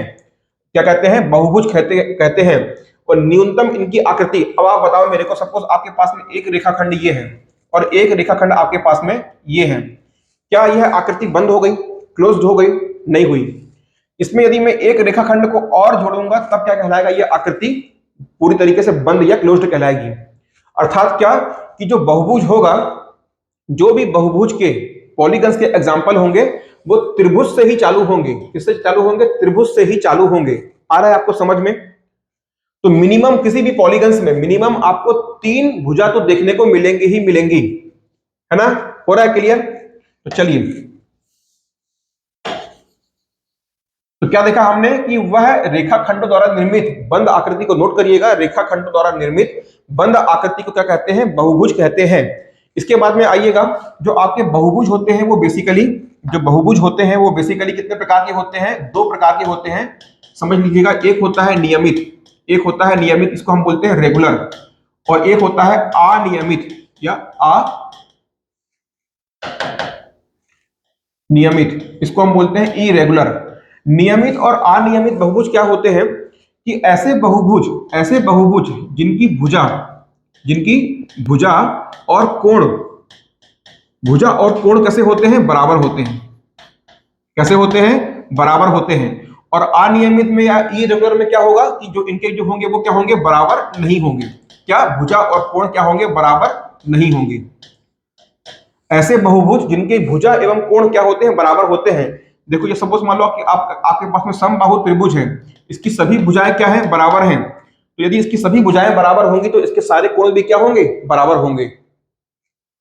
ठीक है, तो आगे हम त्रिभुज की प्रॉपर्टी पढ़ेंगे, अभी आपको लोड नहीं लेना है, लेकिन बता रहा हूं कि ऐसा बहुभुज जिसकी सभी भुजाएं एवं कोण बराबर हों वो क्या कहलाते हैं, नियमित या रेगुलर बहुभुज या रेगुलर पॉलीगन्स कहलाते हैं। और अनियमित क्या कहलाएंगे, जिनके भुजा एवं कोण क्या होंगे, बराबर नहीं होंगे। सपोज मान लो हमारे पास में एक आकृति कुछ ऐसी सी है, देखो अब इनमें कोई भी भुजा, बड़ा गंदा टाइप का बन गया है, हटा देते हैं। देखना ये ये ये ये, अब आप बताओ इनमें से कोई भी भुजा बराबर है क्या, कोई भी भुजा बराबर नहीं है, तो ये क्या आपका अनियमित या इरेगुलर क्या है आपका पॉलीगन से है। तो यहां से हमको ये सब नहीं पूछने वाला है, जो पूछता है अब आपको उसको नोट करना है। ये तो मैंने आपको क्या है बस इसके बारे में बताया कि ये आपका बहुभुज होता क्या है, तो उसको समझिएगा। चलिए, यदि हमारे पास में सपोज हमारे पास में एक बहुभुज है, हमारे पास में एक बहुभुज है जिसमें भुजाओं, जिसमें n बराबर क्या है उनकी भुजाएं हैं। हमारे पास में यदि कोई बहुभुज है जिसमें n क्या है उनकी भुजाएं हैं। मैं यहां पास में भुजाएं क्यों लिख रहा हूं, बहुभुज में क्यों लिख रहा हूं, क्योंकि किसी भी पॉलीगन में, किसी भी बहुभुज में मिनिमम से मिनिमम 3 भुजा तो होनी ही चाहिए। तो ऐसा बहुभुज या पॉलीगन जिसमें n बराबर क्या है भुजाएं हैं, तो पहला आप नोट करिएगा क्या, उस पॉलीगन के, उस बहुभुज के अंतः कोणों का, अंतः या आंतरिक, अंतः कोणों का योग, या आंतरिक, अंतः का मतलब या इंटरनल, इंटीरियर, अंतः कोणों का योग, कोणों का योग। देखो इसका मतलब क्या होता है, अंतः का मतलब क्या होता है, इंटीरियर, इंटीरियर एंगल। तो उसके अंतः कोणों का योग कितना होगा, ध्यान दीजिएगा, ये हो जाएगा आपका n-2 इंटू 180। नोट करिएगा, किसी भी बहुभुज के अंतः या आंतरिक या इंटीरियर एंगल का योग कितना होगा आपका 180, कितना होगा n-2 इंटू 180। तो क्या ही आपके किसी भी बहुभुज के सभी, क्या सभी, यहां पर नोट करिएगा सभी, ऑल इंटीरियर एंगल है ना, ये इसको लिखना मत भूलना भाई, ये बहुत ही इंपॉर्टेंट है ना, मैं मिस कर दिया था, ये सभी, ये आपका सभी अंतः, सभी अंतः कोणों का योग कितना होगा n-2 इंटू 180 डिग्री। निकाल के देखते हैं। जैसे आपने सुना तो होगा कि त्रिभुज के अंतः कोणों का आंतरिक कोणों का योग कितना होता है, 180 डिग्री होता है। त्रिभुज में कितनी भुजाएं होती हैं, तो आप बताओगे 1 2 3, त्रिभुज में कितनी भुजाएं होती हैं, 3 होते हैं, निकाल के देखो। तो n बराबर क्या है 3-2 इंटू क्या 180, 3 में से 2 गया बचा 1, गुणे क्या हो गया 180, तो ये कितना आ गया आपका 180 डिग्री। समझ में आ रहा है। तो किसी भी बहुभुज पॉलीगन के सभी आंतरिक कोणों का योग कितना होता है n-2 इंटू 180। यदि आपसे यहां तो क्या बोल रहा है, सभी all interior angle, addition of all interior angle.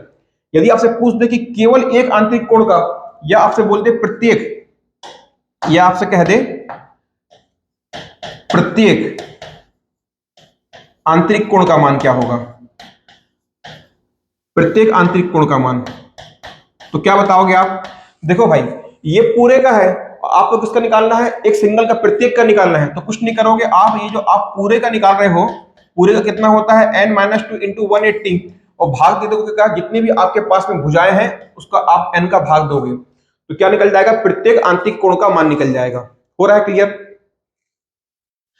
चलिए सेकंड नंबर पे क्या आता है आपका, सभी, सभी बाह्य कोणों का योग, सभी बाह्य कोणों का योग, कोणों का योग कितना होता है 360 डिग्री होता है। किसी भी बहुभुज के सभी बाह्य कोणों का योग कितना होता है 360 डिग्री, नोट करिए। और आपसे यहीं से पूछ ले कि प्रत्येक बाह्य कोण का, ये किसका है, सभी का है। यदि आपसे कह दे प्रत्येक बाह्य कोण का क्या होगा, तो क्या लिखोगे, ये 360 तो आपने निकाला था सभी का, और भाग दे दोगे n से, तो क्या हो जाएगा, ये आपके प्रत्येक बाह्य कोण का मान। हो रहा है क्लियर। इसको नोट करिए फटाफट।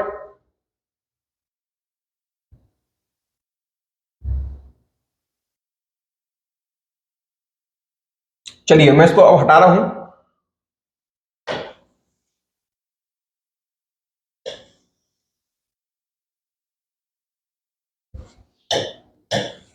ठीक है देखिए, तो क्या हो गया, हमने अभी क्या देख लिया, आंतरिक कोणों का योग और बाह्य कोणों का योग देख लिया। इसके बाद में तीसरे नंबर पे आपके पास में आता है विकर्णों की संख्या। क्या आता है, नहीं चलिए एक सेकंड ना, विकर्णों के पहले आप देख लीजिए क्या कि आंतरिक या अंतः आंतरिक और बाह्य कोण, एक आंतरिक और एक बाह्य कोण का योग का मान कितना होता है, 180 डिग्री। आपके पास में यदि कोई भी बहुभुज है, उसके एक आंतरिक कोण और एक बाह्य कोण का योग कितना होता है, सभी की बात नहीं कर रहा है, एक आंतरिक कोण और एक बाह्य कोण का मान कितना होता है, योग कितना होता है, 180 डिग्री होता है। चौथी प्रॉपर्टी देखिएगा, विकर्णों की संख्या। आपसे पूछ ले कि विकर्णों की संख्या, विकर्णों की संख्या, तो क्या बताओगे विकर्णों की संख्या? विकर्णों की संख्या क्या होता है, n into N minus three, n into N minus three by two, n into N minus three by two. Suppose आपके पास में क्या है, एक आपके पास में आयत है, तो आपसे पूछे कि आयत में विकर्णों की कितने विकर्ण हो सकते हैं, तो एक आयत में भुजा कितनी होती है, 4। आप रखो यहां पास मान, तो ये 4 इंटू 4 माइनस थ्री कितना हो जाएगा, 4 माइनस थ्री डिवाइडेड बाई 2, तो कितना आएगा, 4 में से 3 गया बचा 1, तो कितना आएगा, 4 भागे 2 अर्थात 2। तो विकर्णों की संख्या कितनी हो सकती है, मैक्सिमम इसमें 2 विकर्ण हो सकते हैं, मैक्सिमम 2 विकर्ण। इसके बाद में देखिए 5वें नंबर पे क्या आप नोट करोगे, ये आपने विकर्णों की संख्या नोट कर लिया है ना। और यदि आपसे पूछ ले कि बहुभुज की भुजाओं की संख्या पूछ ले आपसे, भुजाओं की संख्या, बहुभुज में भुजाओं की संख्या आपसे पूछ ले, तो कैसे निकालोगे बताओ मेरे को, बताया हूं मैं अभी आपको भुजाओं की संख्या। देखो सभी बाह्य कोण कितना का योग कितना होता है, 360 डिग्री होता है, और प्रत्येक बाह्य कोण का योग कितना होता है, 360 भागे n। मैंने अभी आपको बताया था कि प्रत्येक बाह्य कोण का भाग मान कितना होता है, 360 भागे n। तो ये देखो यहां पास में क्या हो जाएगा, आपका n बराबर क्या हो जाएगा, ये आपका अभी आपने देखा था कि प्रत्येक बाह्य कोण का मान कितना था, प्रत्येक बाह्य कोण का मान कितना था, 360 भागे n था। अब क्या निकालना है, ये क्या था आपका प्रत्येक बाह्य कोण था, क्या था ये आपका प्रत्येक बाह्य कोण था। अब क्या आपको n निकालना है, ये आपसे n पूछ रहा है, तो क्या हो जाएगा ये 360 भागे क्या बोल दोगे, प्रत्येक बाह्य कोण। यदि आपसे पूछता है कि दिए हुए बहुभुज में आपको भुजाओं की संख्या ज्ञात करना है, तो 360 भागे प्रत्येक बाह्य कोण, ईच इंटीरियर एंगल। तो ये क्या हो गए, इसके फॉर्मूला हो गए, इसको नोट करिए फटाफट, जल्दी करिए।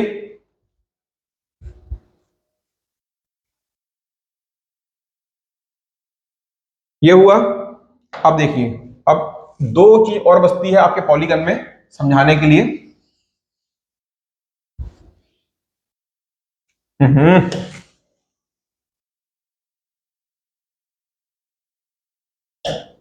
देखो क्या है, तो अभी तो हमने क्या देख लिया, पॉलीगन देखा, लेकिन इसमें ना दो डायग्राम अलग से आते हैं, इसको हम बोलते हैं स्टार शेप्ड, स्टार शेप्ड अर्थात क्या,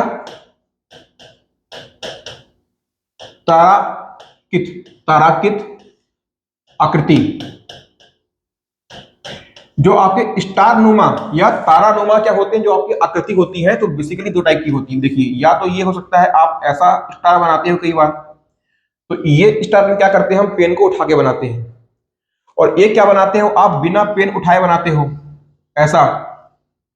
ये क्या बना दिया आपने, एक ऐसा स्टार बनाते हो, तो इसको आपने बिना पेन उठाए बनाया और इसको आपने पेन उठा के बनाया। तो कभी भी आपसे पूछे कि जो आपको ताराकृत आकृति दी हुई होती है, तो इनके शीर्ष कोणों का योग, इनके ताराकृत आकृतियों के शीर्ष कोणों का योग, शीर्ष कोण का मतलब यहां पास किसकी बात हो रही है, ये जितने भी आपको एंगल दिखाई दे रहे हैं ना, ये जो आपको एंगल दिखाई दे रहे हैं, ये क्या है, इसके शीर्ष कोण हैं। तो ताराकृत आकृतियों के शीर्ष कोणों का योग, शीर्ष कोणों का योग कितना होता है, ये होता है n-4। ध्यान दीजिएगा n-4। मैं यहां पास में अभी हमने क्या देखा था, उसके पहले n-2 देखा था, यहां पास क्या है n-4 इंटू 180 डिग्री। चेक कर लो, जैसे ये देखो इसमें कितनी भुजा है, इसमें ये 1 2 3 4 5 6, ये वाले स्टार में कितनी 6 भुजा है, देखो रख के देखो, 6-4 इंटू 180 डिग्री कितना आया हमारे पास में, ये 2 गुणे 180 डिग्री बराबर कितना होगा, 360 डिग्री। तो ऐसा स्टार जिसको आप पेन उठा के बनाते हो तो उसका सही कोणों का योग का मान कितना होगा, 360 डिग्री। और इसका आप मेरे को बताना कमेंट्स में कितना आ रहा है, ठीक है। चलिए, तो बहुभुज की जितनी भी प्रॉपर्टीज होती है वो मैंने आपको बतला दी है। अब देखते हैं कि बहुभुज के हमारे एग्जाम में किस तरह के क्वेश्चन आते हैं, उनको पहले सॉल्व कर लेते हैं, है ना। तो इसको नोट करिए।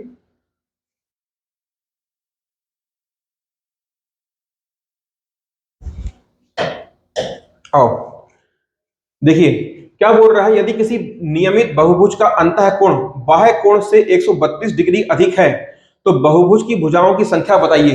क्या बोल रहा है आपसे, बहुभुज की भुजाओं की संख्या पूछ रहा है, कब, क्या बोल रहा है आपका अंतः कोण। हमने क्या इसको इंटीरियर, यहां पे मैं इसको इंटीरियर ऐसे लिख रहा हूं ना, क्योंकि अब समय का मैं अपने पास में, यदि मैं बार बार अंतः और बाह्य लिखूंगा तो समय ज्यादा लगेगा।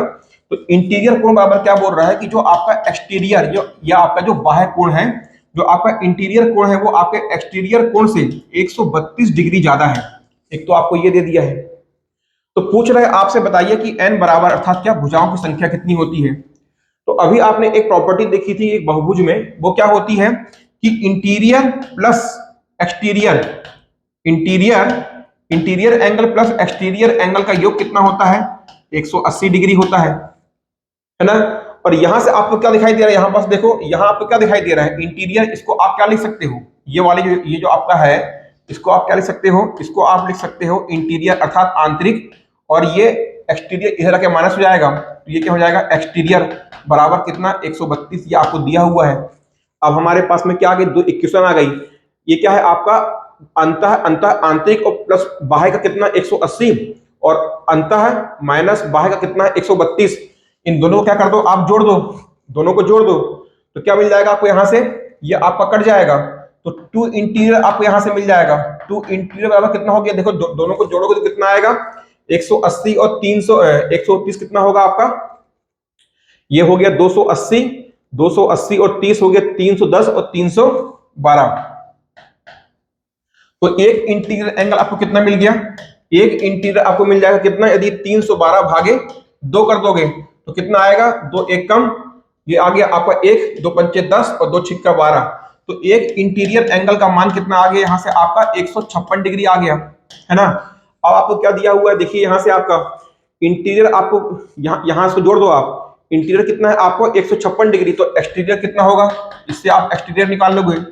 एक्सटीरियर मतलब क्या, बाहर की बात हो रही है, तो इंटीरियर 156 आ गया है, एक्सटीरियर निकालना है, तो क्या हो जाएगा आपका 180 में से 156 घटा दो भाई, बताओ कितना आएगा, बताओ। ये आएगा आपका कितना, 24, 24 आया आपका, 24 आया। अब आप मेरे को यहां से चीज बताइए कि आपको एक्सटीरियर एंगल मिल गया क्या, आपको ये एक्सटीरियर एंगल मिल गया है, और आपको एक प्रॉपर्टी पता था, यदि आपको भुजा की संख्या निकालनी है तो आप क्या कर दोगे, यदि आपको भुजा की संख्या निकालनी है तो आप 360 में क्या कर दोगे, प्रत्येक बाह्य कोण का भाग दोगे। प्रत्येक बाह्य कोण कितना आ रहा है, 24 आ रहा है, 24 आ रहा है, तो भाग दो कितना होगा, ये आपका 12 दूनी 24 और ये 12 तिहाई 36 और ये 30 भागे 2 अर्थात कितना, 15। तो कितनी है यहां पास भुजाओं की संख्या कितनी है, 15। बस इतना ध्यान रखना, हो सकता है कि कुछ मेरे, ये इंटीरियर का मतलब क्या है, यहां पर समझिएगा, ये है आपका आंतरिक, और ये एक्सटीरियर का मतलब क्या है, इसका मतलब है बाह्य, ठीक है, बस और कुछ नहीं है। तो हमने यहां से एक क्वेश्चन बना के इसको सॉल्व कर दिया, तो n का मान कितना आ गया आपका, 15। तो इस बहुभुज में जो आपको दिया हुआ है उस बहुभुज में 15 भुजाएं हैं।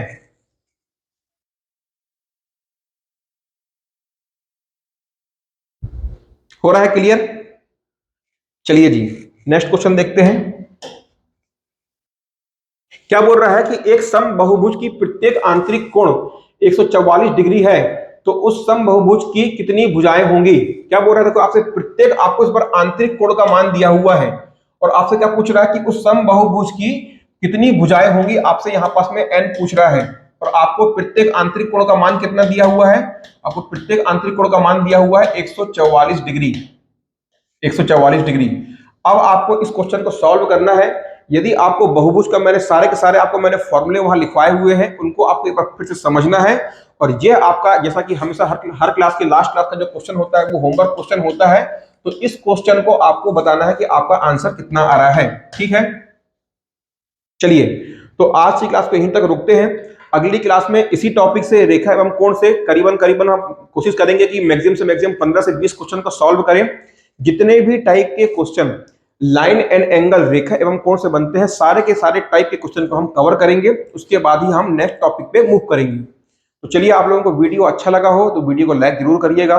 कुछ समझ में ना आ पाया हो तो वीडियो में आप बकायदा कमेंट करके बताइएगा। चलिए मिलते हैं अगली क्लास में, तब तक के लिए आप सभी को बहुत बहुत नमस्कार।